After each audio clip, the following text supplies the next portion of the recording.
വൈശാസിക ശക്തി, മദ്യപാനം, സെക്സ്, വെറുപ്പ്, വിദ്വേഷം, ജീവിതം തീർന്നു. ഇനി അവനൊരു ജീവിതമുണ്ടാകില്ലാത്ത വിധം അത്രമാത്രം തകർച്ച, പാപത്തിൻ്റെ കെട്ട്, എല്ലാ അസ്വസ്ഥതകളുണ്ട്. എല്ലാവരും ഉപേക്ഷിക്കുകയാണ്. കാരണം ഈശോ ഇല്ലെങ്കിൽ നമുക്ക് ആരെയും സഹായിക്കാൻ പറ്റില്ല. ഈശോയുടെ ശക്തി അനുഭവിച്ചിട്ടില്ലെങ്കിൽ നമുക്കൊരിക്കലും ആവില്ല. പത്രോസിനെ പോലെ, പൗലോസിനെ പോലെ പരിശുദ്ധാത്മാവ് കൊണ്ട് നിറഞ്ഞിട്ടില്ലെങ്കിൽ നമുക്കൊന്നും ചെയ്യാൻ പറ്റില്ല. അവിടെ വെച്ച് ഈശോയുടെ നാമത്തിൽ എന്ന് ഞാൻ പറയുമ്പോൾ തന്നെ ദുഷ്ടാരൂപി ഇളകി മറിഞ്ഞങ്ങ് പോവാണ്. ചെറുപ്പക്കാരനാ, ഒരു 10-30 വയസ്സ് പ്രായമേ ഉള്ളൂ. ഇപ്പോൾ അവൻ്റെ വിശുദ്ധനായിട്ട് ജീവിക്കുകയാണ്. വീട് മുഴുവൻ അനുഗ്രഹിക്കപ്പെട്ടു, കുടുംബം മുഴുവൻ രക്ഷപ്പെട്ടു, എല്ലാ തകർച്ചയും മാറി.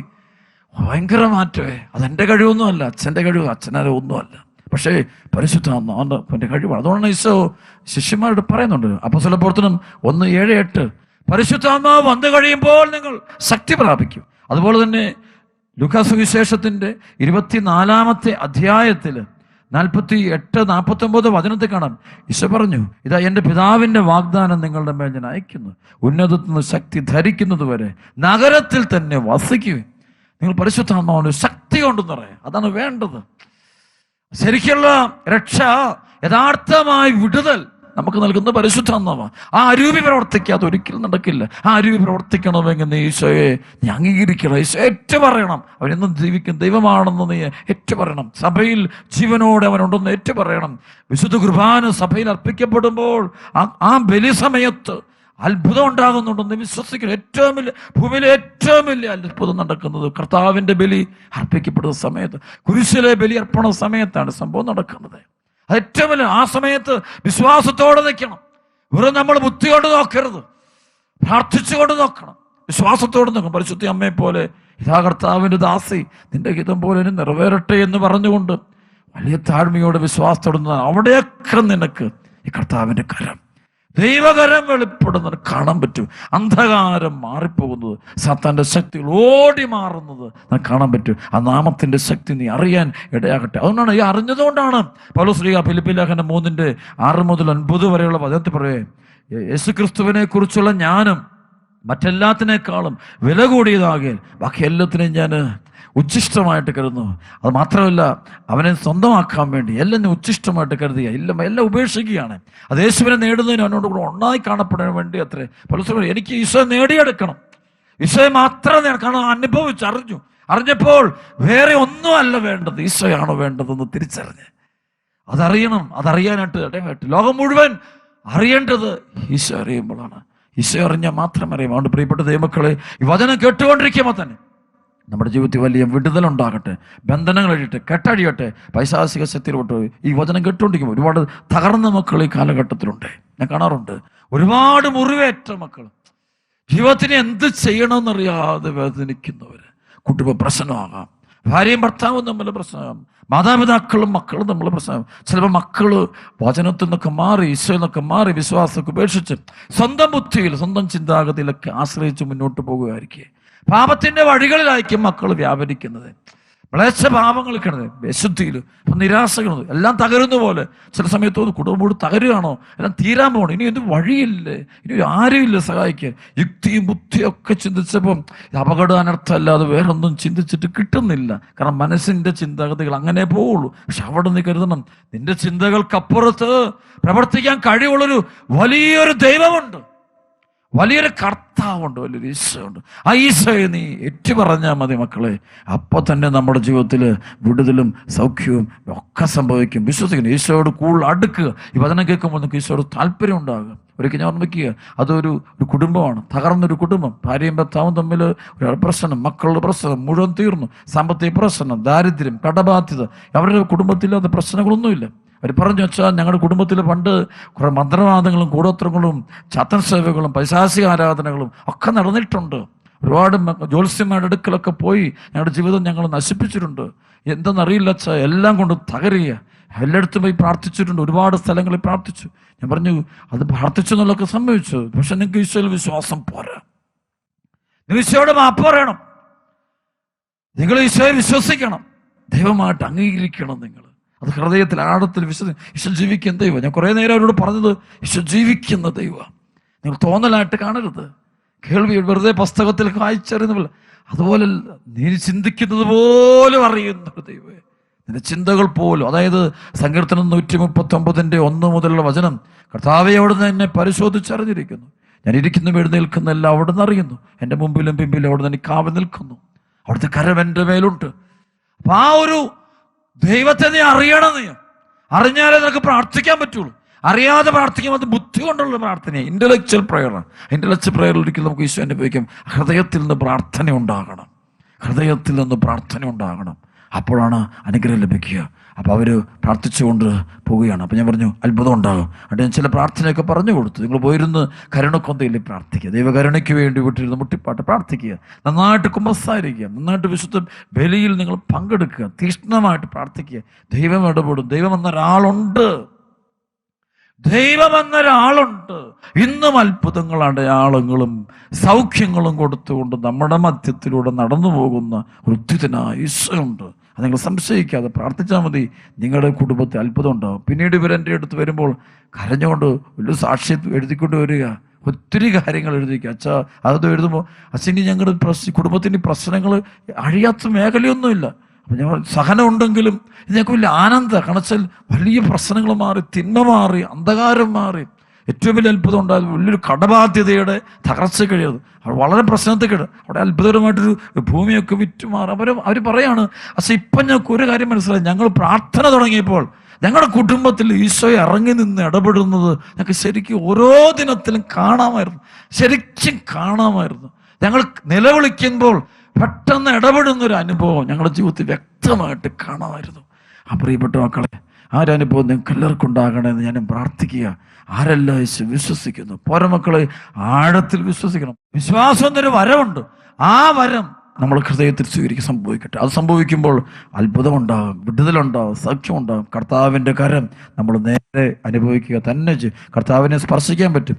സാത്താൻ്റെ പീഡകൾ, പൈശാചിക പീഡകൾ പൂർണ്ണമായിട്ടും നമ്മളെയും നമ്മുടെ കുടുംബത്തെയും നമ്മുടെ ജീവിതത്തിൻ്റെ സകല മേഖലകളെയും വിട്ടുപോയിക്കുക തന്നെ ചെയ്യും. നമുക്കറിയാം. അതുകൊണ്ട് കൂടുതൽ ആഴത്തിൽ ഈശോ ഇന്നും ജീവിക്കുന്ന വിശ്വസിക്കുക. നമുക്കറിയാം ഹെബ്രായ ലേഖനത്തിൻ്റെ 11-ാമത്തെ അധ്യായത്തിൽ, ഹെബ്രായ ലേഖനത്തിൻ്റെ 11-ാമത്തെ അധ്യായത്തിൽ എഴുതി വെച്ചിരിക്കുന്ന വലിയൊരു വിശ്വാസത്തെക്കുറിച്ചുള്ള വചനമുണ്ട്. ഹൃദയത്തിൽ നമ്മൾ സൂക്ഷിക്കാമത്. ഹെബ്രായ ലേഖനം 11:6, വിശ്വാസമില്ലാതെ ദൈവത്തെ പ്രസാദിപ്പിക്കുക സാധ്യമല്ല. ദൈവസന്നിധിയിൽ ശരണം പ്രാപിക്കുന്നവർ ദൈവം ഉണ്ടെന്നും തന്നെ അന്വേഷിക്കുന്നവർക്ക് അവിടുന്ന് പ്രതിഫലം നൽകുമെന്നും വിശ്വസിക്കണം. വിശ്വസിച്ചാലേ അനുഭവിക്കാൻ പറ്റുള്ളൂ. ഹെബ്രായ ലേഖനം 11:1, വിശ്വാസം എന്നത് പ്രത്യാശിക്കുന്നവ ലഭിക്കുമെന്ന ഉറപ്പും കാണപ്പെടാത്തവ ഉണ്ട് എന്ന ബോധ്യവുമാണ്. ഇത് മൂലമാണ് പൂർവികന്മാർ അംഗീകാരത്തിന് അർഹരായത്. വീണ്ടും വചനം ഹെബ്രായ ലേഖനം 11:8 വചനം, വിശ്വാസം മൂലം അബ്രാഹാം തനിക്ക് അവകാശമായി ലഭിക്കാനുള്ള സ്ഥലത്തേക്ക് പോകാൻ വിളിക്കപ്പെട്ടപ്പോൾ അനുസരിച്ചു. എവിടേക്കാണ് പോകേണ്ടതെന്ന് അറിയാതെയാണ് അവൻ പുറപ്പെട്ടത്. കാരണം വിശ്വാസമുള്ളവൻ പോകുന്നു ഇങ്ങനെ എവിടേക്കും ദൈവം പറയുന്ന അങ്ങ് ചെയ്യുകയാണ്. ആ ദൈവം വഴി നടത്തും എന്നൊരു വിശ്വാസമാണ്. ആ ദൈവത്തെ അനുഭവിച്ച എത്ര മക്കളുണ്ട് നമ്മുടെ കൂട്ടത്തിൽ. നമ്മുടെ കുടുംബത്തിലുള്ള എല്ലാവരെക്കാളും നമ്മുടെ കൂടെ ഒരു ദൈവമുണ്ട്. ആ ദൈവത്തെ നമുക്ക് അനുഭവിക്കണമെങ്കിൽ ഒരു കാര്യം കൂടെ അച്ഛൻ പറയാണ്, പരിശുദ്ധാത്മ സ്നാനം നമുക്ക് കിട്ടണം. അതായത് അപ്പസ്തോല പ്രവർത്തനത്തിൻ്റെ 1-ാമത്തെ അധ്യായത്തിൽ, അപ്പസ്തോല പ്രവർത്തനം 1-ാം അധ്യായത്തിന് 4-5, അവൻ അവരോടൊപ്പം ഭക്ഷണത്തിരിക്കുമ്പോൾ കൽപ്പിച്ചു, നിങ്ങൾ ജെറുസലേം വിട്ടു പോകരുത്, എന്നിൽ നിന്ന് നിങ്ങൾ കേട്ട പിതാവിൻ്റെ വാഗ്ദാനം കാത്തിരിക്കുവിൻ. എന്തെന്നാൽ യോഹന്നാൻ വെള്ളം കൊണ്ട് സ്നാനം നൽകി, നിങ്ങളാകട്ടെ വേറെ താമസിയാതെ പരിശുദ്ധാത്മാവിനാൽ സ്നാനം, baptism of the holy spirit, പരിശുദ്ധാത്മാവിൻ്റെ സ്നാനം, പരിശുദ്ധാത്മ സ്നാനം, അങ്ങനെ സംഭവമാണ്. അത് കിട്ടണത്, അത് കിട്ടിയാലേ യുദ്ധത്തിനെ കാണാൻ പറ്റും, ശരിക്കും അനുഭവിക്കാൻ പറ്റുള്ളൂ. പരിശുദ്ധാത്മാവിനെ കിട്ടണത്, അത് കിട്ടണമെങ്കിലാണ് നമ്മൾ യോഹന്നാൻ 1:12 പറയേ, അവനെ സ്വീകരിച്ചവർക്കെല്ലാം, അവൻ്റെ നാമത്തിൽ ഈശോയെ സ്വീകരിച്ചവർക്കെല്ലാം, നാമത്തിൽ വിശ്വസിച്ചവർക്കെല്ലാം ദൈവമക്കളാകാൻ അവൻ കഴിവ് നൽകുക, കൃപ കൊടുക്കുക. വീണ്ടും ഒരു വചനം കൂടെ, അതായത് അപ്പസ്തോല പ്രവർത്തനത്തിൻ്റെ 9-ാം അധ്യായത്തിൻ്റെ 1 മുതൽ വചനത്തിലെ നമ്മൾ കണ്ടുമുട്ടും ഒരു പരിശുദ്ധാത്മ അഭിഷേകം ശരിക്കും നമ്മുടെ പൗലോസ്ലീഹായിലേക്ക് വരുന്ന കാണാൻ പറ്റും. അതായത് ഡമാസ്കസ് ഗേറ്റിംഗിന് വെച്ച് ആകാശം ഒരു മിന്നലോളി വന്നിട്ട് പിന്നെ അഞ്ഞടിക്കുന്നുണ്ട്.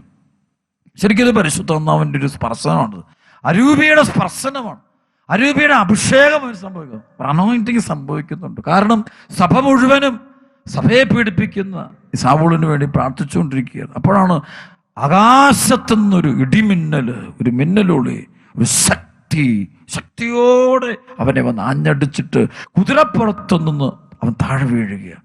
അപ്പോഴാണ് സാവൂൾ സാവൂൾ നീ എന്തിനെന്നെ പീഡിപ്പിക്കുന്നു എന്ന് കേൾക്കുന്നത്. അപ്പോഴാണ് അവൻ യേശുവിനെ കാണുന്നത്. ശരിക്കും പരിശുദ്ധാത്മ സ്നാനം കിട്ടും, പരിശുദ്ധാത്മാവ് സ്പർശിച്ചാൽ മാത്രമേ ദൈവസ്വരങ്ങൾ കേൾക്കാൻ പറ്റുള്ളൂ. ശരിക്കും സാവൂൾ സാവൂൾ നീ എന്തിനെന്നെ പീഡിപ്പിക്കുന്നു എന്നുള്ള വാക്ക് ഒരുപക്ഷെ അന്നല്ല ഈശോ പറഞ്ഞു തുടങ്ങിയത്. അവനെന്ന് തൊട്ട് സഭയെ പീഡിപ്പിക്കാൻ തുടങ്ങി അന്ന് മുതൽ ദൈവം അവനെ വിളിക്കുന്നുണ്ട്, ദൈവം അവനെ മാനസാന്തരപ്പെടുത്താൻ വേണ്ടി പക്ഷേ അവന് കേൾക്കാൻ പറ്റുന്നില്ല. ഈശോ അവന്റെ മുമ്പിലൂടെ കടന്നു പോകുന്നുണ്ട്, പക്ഷെ കാണാൻ പറ്റുന്നില്ല. പക്ഷേ ആകാശത്തു നിന്നൊരു മിന്നലോളി വന്നിട്ട് അവനെ സ്പർശിച്ചു കഴിഞ്ഞപ്പോൾ, പരിശുദ്ധാത്മാവ് സ്പർശിച്ചു കഴിഞ്ഞപ്പോൾ പെട്ടെന്ന് അവനെ കേൾക്കാൻ പറ്റുന്നു. ഈശോ പറഞ്ഞില്ലേ, അഭിഷേകമില്ല, പരിശുദ്ധാത്മാവില്ല, ഒന്നും ചെയ്യാൻ പറ്റത്തില്ല. എന്നെ കൂടാതെ നിങ്ങൾക്കൊന്നും ചെയ്യാനാവില്ല. പരിശുദ്ധാത്മ സ്നാനം കിട്ടാതെ ദൈവസ്വരങ്ങൾ കേൾക്കാൻ പറ്റത്തില്ല. നമുക്കറിയാം, അതാണ് മോശയ്ക്കൊക്കെ കേൾക്കാൻ പറ്റിയത്. ഒരു പരിശുദ്ധാത്മ സ്നാനം നടന്നിട്ടുണ്ടാകണം തീർച്ചയായിട്ടും അതിന് മുമ്പേ. എങ്കിൽ മാത്രമേ ഇതൊക്കെ കാണാനും അറിയാനും പറ്റുള്ളൂ. അല്ല, ഇത് കാണാൻ പറ്റില്ല. കാണും, പക്ഷേ ദൈവമാണ് പ്രവർത്തിക്കുന്നതെന്ന് പലപ്പോഴും നമുക്കറിയാൻ പറ്റില്ല. അത്ഭുതങ്ങളും രോഗശാന്തികളൊക്കെ സംഭവിക്കുമ്പോൾ ഞാൻ ശ്രദ്ധിച്ചിട്ടുണ്ട്. അതായത് അവിടെ നോക്കി നിൽക്കുന്ന ചില വ്യക്തികൾ, ചിലർക്കത് ചിലത് കണ്ടിട്ട് കാറിക്കൊണ്ട് അനുദപിച്ച് കുമ്പസാരക്കൂട്ടിലോട്ട് ഓടും ഞാൻ കണ്ടിട്ടുണ്ട്. കാരണം അറിയോ, അവന് പരിശുദ്ധാത്മ സ്നാനം കിട്ടിയവനെ അവിടെ നടക്കുന്നത് നമുക്ക് അറിയാൻ പറ്റുള്ളൂ. പരിശുദ്ധാത്മ സ്നാനം കിട്ടാത്തവന് ഒന്നും മനസ്സിലാകില്ല, ഒന്നും മനസ്സിലാകത്തില്ല, ഒരു കാര്യവും ഗ്രഹിക്കാൻ പറ്റില്ല. അടഞ്ഞ ഹൃദയമാണ്. അതിനെ കണ്ടിട്ടും കാണാതിരിക്കുന്നതിനും കേട്ടിട്ടും കേൾക്കാതിരിക്കുന്നതിനും ഹൃദയം കഠിനമാക്കിയിരിക്കുന്ന ദൈവവചനം പറയുന്നില്ലേ, ഒന്നും അറിയാൻ പറ്റില്ല. തിരിച്ചറിവ് നഷ്ടപ്പെടുകയാണ്, അഭിഷേകത്തിൻ്റെ തിരിച്ചറിവ് നഷ്ടപ്പെട്ടുകൊണ്ടിരിക്കുകയാണ്. പ്രിയപ്പെട്ട മക്കളെ, ഈ വചനം കേട്ടുകൊണ്ടിരിക്കുമ്പോൾ എനിക്ക് തോന്നുന്നത് ഈശോ ദൈവമാണെന്ന് ഏറ്റുപറയണം, ഈശോ കർത്താവാണെന്ന് ദൈവമാണെന്ന് ഏറ്റുപറയണമെങ്കിൽ പരിശുദ്ധാത്മാവ് കൂടാൻ പറ്റത്തില്ല. പരിശുദ്ധാത്മാവിനെ കൂടെ ഒരിക്കലും സാധ്യമല്ല. അതുകൊണ്ട് നമുക്ക് ആഗ്രഹിച്ച് പ്രാർത്ഥിക്കാം. അതാണല്ലോ 1 കൊരിന്ത്യർ 12-ാം അധ്യായത്തിന് 1 മുതൽ 4 വരെയുള്ള വചനം. യേശു കർത്താവാണെന്ന് ഏറ്റുപറയണം. പരിശുദ്ധാത്മാവാൻ ഒരിക്കലും പറ്റില്ല. ആ അനോന്യം കിട്ടാൻ നമുക്ക് ആഗ്രഹിക്കാം, തീവ്രമായിട്ട് പ്രാർത്ഥിക്കാം. അതിന് ഒരേ മാർഗ്ഗമുള്ളൂ, എളിമപ്പെടുക, ഒരുപാട് എളിമപ്പെടുക, പശ്ചാത്തപിക്കുക, ചെയ്തു പോയ തെറ്റുകൾക്ക് മാപ്പ് പറയുക, നല്ല കുമ്പസാരം നടത്തുക. ഓരോ ദിവസവും വിശുദ്ധ കുർബാന അർപ്പിക്കപ്പെടുമ്പോൾ കർത്താവ് വരുന്നുണ്ട്. ബലിപീഠത്തിൽ കർത്താവിന്റെ സാന്നിധ്യം സജീവമായിട്ടുണ്ട്. പക്ഷെ പരിശുദ്ധാത്മ സ്നാനം കിട്ടണം, എങ്കിലേ അത് കാണാൻ പറ്റുള്ളൂ. അല്ലെങ്കിൽ നമ്മളിങ്ങനെ കാഴ്ചക്കാരെ പോലിരിക്കും. പെന്തക്കോസ്ത് അനുഭവം സഭയിൽ കിട്ടുമെന്ന് കാണാൻ പറ്റും. ഞാൻ എൻ്റെ ജീവിതത്തിൽ എനിക്ക് അടുത്തറിയാം പരിശുദ്ധാത്മ സ്നാനം കിട്ടുന്ന അനുഭവം. ആ അനുഭവം കിട്ടിക്കഴിയുമ്പോൾ കൂദാശകളുടെ വില മനസ്സിലാവുകയും ഓരോ കൂദാശയുടെ മഹത്വം മനസ്സിലാവുകയും എൻ്റെ പൗരോഹിത്യത്തിൻ്റെ മഹത്വം, അതിൻ്റെ വില മനസ്സിലാകുന്നത് പരിശുദ്ധാത്മ സ്നാനം കിട്ടിക്കഴിയുമ്പോഴാണ്. പൗരോഹിത്യത്തിൽ നോക്കുമ്പോൾ പൗരോഹിത്യത്തിൻ്റെ മഹത്വം മനസ്സിലാകുന്നത്, അതിലുള്ള നിധികൾ മനസ്സിലാകുന്നത്. കുമ്പസാരം എന്ന കൂദാശയുടെ മഹത്വം പരിശുദ്ധാത്മ സ്നാനം കിട്ടിയാലേ മനസ്സിലാവുള്ളൂ, അല്ലത് മനസ്സിലാകില്ല. വിശുദ്ധ കുർബാന നമ്മുടെ ശരീരം, ഈശോമിശിഹായുടെ ശരീരരക്തങ്ങൾ നമുക്ക് പകരുന്ന വിശുദ്ധ കുർബാന വിലയർപ്പണം. അത് പങ്കെടുക്കുമ്പോൾ അത് അനുഭവം കിട്ടണമെങ്കിൽ പരിശുദ്ധാത്മ സ്നാനം കിട്ടണം. അതുകൊണ്ട് നമുക്ക് പ്രാർത്ഥിക്കരുത്, ഈശോയെ ഇപ്പോൾ ഈ വചനം കേട്ടുകൊണ്ടിരിക്കുമ്പോൾ തന്നെ എനിക്ക് ആത്മാവിൻ്റെ സ്നാനം തരണമേ, എൻ്റെ ഉൾക്കണ്ണ് തുറക്കണമേ, എൻ്റെ അന്ധകാരം മാറ്റണമേ, ബന്ധനങ്ങൾ അടിക്കണമേ, എൻ്റെ കെട്ടുകൾ അടിക്കണമേ, സുഖപ്പെടുത്തണമേ. എന്നെ അലട്ടുന്ന എല്ലാ പൈശാചിക ബന്ധനങ്ങളും, ദുഷ്ടാരൂപികളുടെ എല്ലാ പ്രവർത്തനങ്ങളും ഇല്ലാതാക്കണമേ. എന്നെ സ്പർശിക്കണേ കർത്താവേ, എന്നെ അനുഗ്രഹിക്കണേ കർത്താവേ. ഇതിലുള്ള എല്ലാ അശുദ്ധിയും തിന്മയുടെ സ്വാധീനങ്ങളും കെട്ടുകളും എല്ലാം അഴിച്ചു മാറ്റണേ കർത്താവേ. നിന്റെ പരിശുദ്ധ രക്തം എന്നെ തെളിക്കണമേ. നമുക്ക് ആഗ്രഹിച്ച് പ്രാർത്ഥിക്കാം. ഈ സമയത്ത് എല്ലാ മക്കളുടെ പേരിൽ പരിശുദ്ധാത്മാവ് ഇറങ്ങട്ടെ പ്രാർത്ഥിക്കാം. അപ്പാ പിതാവേ, ഈ സമയത്ത് എല്ലാ കുടുംബങ്ങൾക്ക് വേണ്ടി പ്രാർത്ഥിക്കുന്നു, എല്ലാ ജീവിതങ്ങൾക്ക് വേണ്ടി പ്രാർത്ഥിക്കുന്നു, എല്ലാ മക്കൾക്ക് വേണ്ടി പ്രാർത്ഥിക്കുന്നു. വലതുകരം നീട്ടി ആശീർവദിക്കണമേ, അനുഗ്രഹിക്കണമേ, കൃപ കൊടുക്കണം.